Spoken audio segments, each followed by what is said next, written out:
오늘날 인터넷은 전 세계를 하나로 연결한다고 말합니다. 우리는 스마트폰 하나로 반대편 지구에 있는 사람과 실시간으로 대화할 수 있고 어떤 정보든 즉시 찾아볼 수 있으며 겉으로는 전 세계가 벽 하나 없는 열린 공간처럼 보이죠. 하지만 정말 그럴까요? 중국의 황금 방패를 생각해 봅시다. 이 디지털 벽은 중국 정부가 국민들이 접할 수 있는 정보를 엄격히 통제하도록 만듭니다. 특정 사이트에 접근할 수도 없고 국가의 비판적인 내용은 아예 차단되죠. 중국은 이를 국민 보호를 위한 것이라고 주장합니다.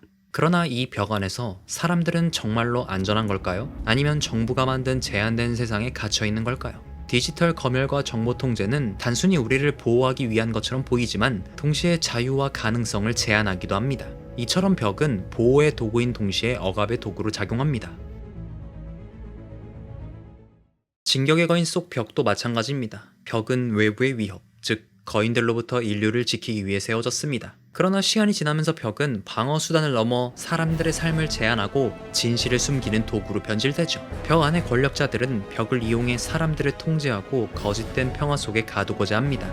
진실을 은폐하며 사람들에게 벽 바깥 세상은 위험하다는 공포를 주입함으로써 사람들을 순응하게 만들었죠. 현대사회에서도 우리는 이와 비슷한 벽을 마주합니다. 벽은 때로는 우리를 보호하고 때로는 우리를 가두는 이중성을 가지죠. 이 질문은 자연스럽게 에렌의 갈망으로 이어집니다. 에렌은 벽 안에서 자라면서 그곳이 자신이 아는 세계의 전부라고 믿어왔습니다. 그러나 벽 밖의 세계에 대한 이야기를 접할 때마다 그는 의문을 품습니다. 에렌의 갈망은 그냥 호기심이 아닌 억압받는 세계에서 벗어나고자 하는 인간 본능을 상징합니다. 에렌은 말하죠. 우리는 모두 태어났을 때부터 자유다. 이 말은 작품 속 세상을 넘어 현대사회에서 억압과 통제 속에 살아가는 우리에게도 울림을 줍니다. 그렇다면 우리는 에렌처럼 벽을 넘어설 용기를 가질 수 있을까요? 이러한 에렌의 갈망은 알베르 카미가 말한 부조리의 벽과도 맞닿아 있습니다. 알베르 카미의 시지프 신화에서 벽은 인간이 부조리한 삶의 조건과 마주하는 순간을 상징하죠. 시지프는 반복적으로 바위를 굴리는 형벌을 받지만 이 과정에서 부조리를 초월하려 합니다. 그는 자신의 운명을 받아들이며 이 지루한 반복 속에서도 스스로의 의미를 찾는 선택을 통해 벽을 긍정으로 바꿔냅니다. 벽은 초월이 불가능해 보이지만 인간의 태도와 선택에 따라 그 의미는 변화하죠. 결국 에렌이 벽 너머 세상을 갈망하는 모습은 시지프가 부조리 속에서도 자신의 운명을 긍정하는 모습과 닮아 있는데 에렌은 벽을 넘어 바깥 세상에서 진실을 찾으려 하고 시지프는 자신의 형벌 속에서 삶의 의미를 발견하려 합니다. 두 이야기는 모두 우리에게 질문합니다. 우리는 우리 앞에 놓인 벽과 부조리를 어떻게 마주하고 그 너머로 나아갈 용기를 가질 수 있을까? 하지만 벽을 부수는 선택이 항상 옳은 것일까요? 에렌은 벽을 넘어서 자유를 갈망했지만 그 과정에서 점점 자신이 부수고자 했던 억압의 상징과 닮아갑니다. 그는 자유를 위해 싸우면서도 다른 사람들의 자유를 억압해야 하는 딜레마에 빠지죠. 작품 속에서 벽 너머로 나아간 에렌의 선택은 단순한 해방이 아닙니다. 그는 자유를 추구하기 위해 수많은 희생을 감수해야 했고 그 과정에서 스스로도 억압적인 존재가 됐죠. 이는 자유를 얻기 위해서는 필연적으로 다른 이의 자유를 침해할 수도 있다는 딜레마를 상징합니다. 이런 에렌의 여정은 심리학자 칼 융이 제시한 심리학적 개념과도 밀접하게 연결되는데 융은 프로이트의 무의식 개념을 확장하며 개인적 무의식과 집단적 무의식을 통해 인간 심리의 복잡한 구조를 설명했죠. 융에 따르면 인간이 자신의 그림자, 즉 무의식에 억눌린 욕망과 감정을 인정하지 못할 때 심리적 벽이 생긴다고 보았습니다. 에렌이 갈망했던 자유는 외부에서의 해방이 아니라 그가 내면적으로 마주하지 못했던 자신의 그림자를 투영한 것이었을지도 모릅니다. 융은 인간이 자기를 실현하려면 이 그림자를 마주하고 내면의 다양한 자아를 통합해야 한다고 주장했습니다. 하지만 에렌은 자신의 그림자, 즉 억눌린 분노와 폭력성을 통합하지 못한 채 그것을 벽을 부수는 데만 사용했죠. 그 결과 에렌은 진정한 자유를 얻는 대신 또 다른 억압의 상징이 되고 말았습니다.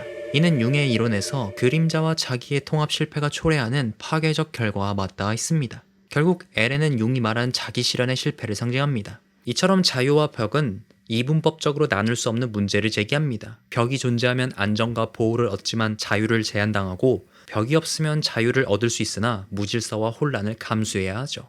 에렌의 선택은 현대사회의 딜레마와도 맞닿아 있습니다. 우리도 사회라는 벽을 넘어 더 넓은 세상을 꿈꾸지만 그 과정에서 필연적으로 생겨날 갈등과 책임에 대해 준비가 되어 있을지 말이죠. 에렌이나 우리들이나 벽을 부수는 것은 해방이 아닙니다. 이것은 새로운 세상으로의 도약이자 그 결과를 책임져야 하는 선택이죠. 철학자이자 정치학자였던 한나 아렌트는 이러한 벽의 본질에 대해 정치적 의미를 제시합니다. 아렌트에 따르면 벽은 억압의 상징일 뿐만 아니라 공적 자유를 가능하게 하는 공적 공간의 경계로 작동한다고 말했죠.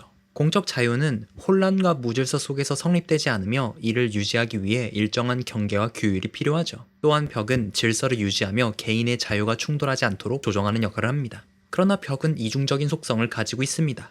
권력이 독점되거나 비대해질 경우 벽은 자유를 가능하게 하는 도구에서 자유를 억압하는 경계로 변질될 수 있죠. 이는 이념적 대립과 통제의 상징으로 작용하며 지나치게 배타적인 벽은 타인을 소외시키고 내부의 다양성을 억압합니다. 실제로 벽은 인간 공동체가 가진 소외와 통제의 양면성을 드러내며 안정과 억압의 경계를 시험하는 도구가 됩니다.